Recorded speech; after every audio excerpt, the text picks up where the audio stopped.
안녕하세요. 포인트원 치과원장 원기욱입니다. 오늘 여러분들과 나눌 주제는 어떻게 하면 앞니 보철을 이쁘게 할 수 있을까에 대해서 얘기를 좀 해보려고 합니다. 환자의 케이스를 보면서 하나하나 설명드리도록 하겠습니다. 앞니의 보철을 이쁘게 하는 요소들이 뭐가 있을까? 여러 가지가 있을 수 있습니다. 입술 라인도 이쁜 입술 라인이 있고 아주 평행한 그런 입술 라인, 약간 입꼬리가 올라간 혹은 입꼬리가 내려간 그런 것들이 있듯이 치아도 스마일 라인이라 그래서 이렇게 좀 웃는 듯한, 앞에서 봤을 때 약간은 아래로 볼록한 그런 형태를 유지를 해야 되고요. 자연스러운 이 치아의 길이도 입술을 기준으로 했을 때 2-3mm 정도 멍하니 있었을 때 보여야 되는 그런 기준으로 보면 저는 별로 안 보이기 때문에 거기 기준은 미치지 못하지만, 여러 가지 환자들의 골격과 상황과 입술의 근육 톤이라든가 여러 가지가 다르기 때문에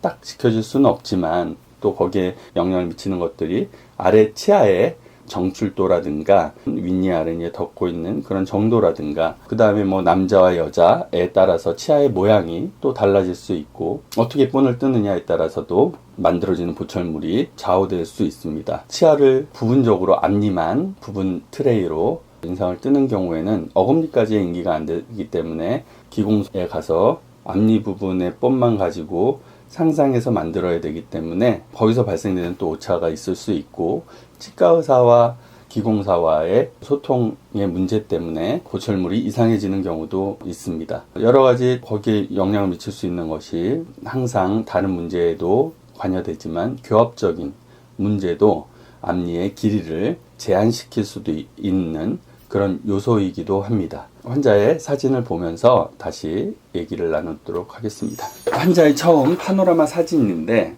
물론 이제 파노라마 사진이기 때문에 이 3차원적인 걸 2차원으로 이렇게 펼쳐서 정확히 나타낼 수는 없지만, 방금 말씀드린 스마일 라인이 유지되지 못하고 앞니가 조금은 앞니 쪽에 와서는 평평해지고 어금니 쪽으로 가서는 올라가는 그런 형태인데요. 앞니 사진을 보여드리면 그냥 봐도, 물론 이제 깨지고 이런 것 때문에 이제 처음에 이분은 오셨지만 이 보철물이 그렇게 그런 모양적으로 그렇게 마음에 들어 하시지 않았던 것 같은 기억이 듭니다. 환자분들은 그냥 치아랑 비슷하게 생겼으니까 라고 생각하실 수 있지만, 치과 의사의 눈으로 봤을 때는 보시다시피 이렇게 왔으면 조금은 앞니가 짧은 듯한 느낌, 그리고 아랫니와 덮이는 관계도 거의 윗니가 덮지 못하고 있는 그런 상황이기 때문에, 그리고 보면은 치아의 장축과 폭과의 관계도 거의 1:1밖에 안 되는, 그리고 모든 치아를, 이분은 아마 공간이 벌어지셔서 보철을 예전에 하셨다고 하셨고, 그렇기 때문에 이 치아들이 더 벌어지지 않기 위해서 이분은 약간은 교합적인 요소도 있었던 것 같은데 서로 다 6개를 묶어서 보철을 하셨습니다. 사실 원칙적으로는 하나하나 싱글로 각자 개별 크라운으로 만드는 것이 환자의 잇몸 건강면이나 자연스러운 정도나 그런 것들에서는 좋지만, 이렇게 교합적인 요소로 자꾸만 앞니를 아랫니가 쳐서 벌어지게 하는, 나이가 들수록 그러한 교합일 경우에는 저도 스플린트 크라운이라고 하는데 묶어서 보철을 제작을 하기도 합니다. 그런 것도 크라운의 형태에 영향을 주기도 하죠. 아무튼 장축도 이런 비율도 그렇고 덮는 이 피계 관계도 그렇고 여러 가지로 좀 부족함이 많은 듯한, 뭐 잇몸 관리를 잘 못하신 것도 있으실 수 있겠지만 아래 보면 치석도 있고 하기 때문에 크라운 사이에 치간 부위에 보면은 더 좀 붉게 잇몸이 부어 계신 것들을 볼 수 있습니다. 원래 빛깔은 이런 핑크빛이 돌아야 건강한 잇몸인데 이렇게 레드 톤으로 변한 것은 잇몸이 마이크로한 염증 상태에 있다는 것을 나타내고 있습니다. 어금니 파노라마 사진을 보시면은 아시겠지만 어금니들도 없고 어금니 쪽의 잇몸도 굉장히 안 좋으시고, 여기도 보면은 뼈가 뿌리 벌어진 사이까지 이미 뼈가 녹으실 정도로 잇몸 질환이 많이 진행되신 상태여서 결국은 이 치아도 좀 많이 흔들리시고 불편하셔서 뽑고 임플란트를 추후에 하셨기 때문에 결론은 이쪽은 어금니가 없고 이쪽은 어금니 하나로 있으신 상태라서 원래 씹는 교합보다 자꾸 턱을 밀어서 앞쪽으로 앞니에 충격을 가하는 그런 교합을 갖고 계셨기 때문에 같이 묶어서 6개를 묶어서 크라운을 하는 게 안정적인, 장기적으로 봤을 때 크라운을 따로따로 만들어 놨는데 얼마 안 가서 이가 벌어지면 저도 난감한 상황이 발생하고 환자분도 불만도가 증가하기 때문에 어떻게 할까 고민을 하다가 잇몸 질환 건강적인 면에서 볼 때는 따로따로 만드는 것이 좋고 자연스러움도 따로따로 만드는 것들이 훨씬 이쁘기 때문에 저의 교정적인 지식과 그런 것들을 가미시켜서 이렇게 하시는 분들이 그렇게 많지는 아마 있으실 수도 있고, 그렇지만 약간은 저만의 창작물 비슷한 그런 보철물의 형태로 제작을 해드렸습니다. 사진을 쭉 보시면 옆쪽에서 찍은 사진도 보시면 뭔가 공간들이 다 띄어 있고, 여기는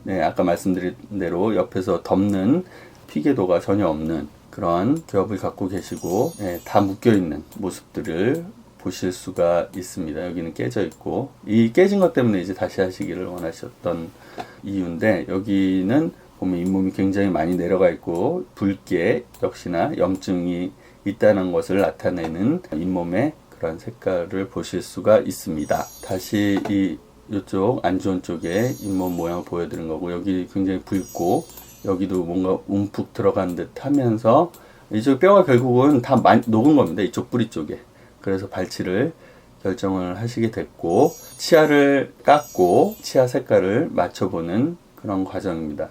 지금 보니까 이분은 아마 젊으셨을 때 테트라사이클린이라는 약을 아마 잘못 복용하셨을 수도 있고, 치아가 만들어지는 가운데 조금은 뭔가 그런 형성 부전이 있으셨을 수도 있을 것 같은 듯이 이렇게 줄이가 있는 것들을 보실 수가 있네요. 아무튼 치아 색깔을 맞추고 이런 것들도 이제 기공소로 다 자료를 같이 넘겨드리고, 중간에 임플란트도 어금니가 2개 없으셨기 때문에 해드리고, 지금 여기는 허연한 거는 시멘트 사진인데 이제 임시치아를 이렇게 스마일 라인에 맞게 만들어 드렸고, 여기는 원래 뼈가 이 정도 높이였기 때문에 위쪽으로 뼈를 쌓아서 상악동 골 이식이라고 하죠. 이렇게 해서 임플란트를 식립을 해드렸고, 근데 이분이 이제 사실은 잇몸 질환이 광범위하게 진행됐다고 말씀드렸다시피 잇몸 치료를도 병행을 하셔서 잇몸 치료를 하게 되면 부었던 게 수축되면서 잇몸선이 변하기 때문에 그런 것들을 조금 보면서 치료를 해서 치료 기간이 조금은 더 걸리셨던 것으로 기억이 납니다. 최종 보철물의 모양이고요. 훨씬 아까보다는 가로 세로 축의 비율이 조금 자연스러워졌고, 이런 공간들이 사실은 더 자연스러운, 이 지금 내려간 잇몸에는 여기 아래처럼 원래는 젊으셨을 때는 채워져 있던 잇몸이 내려가서 공간들이 살짝 보이지만 이게 정상적인 잇몸의 형태인 거죠. 이분의 원래 옆에서 본 사진이고요. 반대쪽 플란트 이쪽에 들어가 있는 쪽의 사진입니다. 이렇게 사이사이는 어쩔 수 없이 공간이 있을 수밖에 없고, 아까 말씀드린 벌어진 거를 어떻게 해결을 할까, 이분 이제 치아 삭제량도 사실은 좀 많고 하셔서 조금 오래 두고 보셨던 거, 한 2주, 원래는 보통은 1주 정도 사용해 보시고 괜찮으면 이제 완전히 붙여드리는데, 처음에는 임시 시멘트로 붙여드리고, 근데 약간은 뭐 실인지 어떤지를 좀 더 지켜보려고 한 2주 후에 내원을 시키셨던 것 같습니다. 근데 그 사이에 사실은 앞니 대문이랑 그 옆에 측절치라고 부르는 이 사이가 벌어져서 오신 잇몸,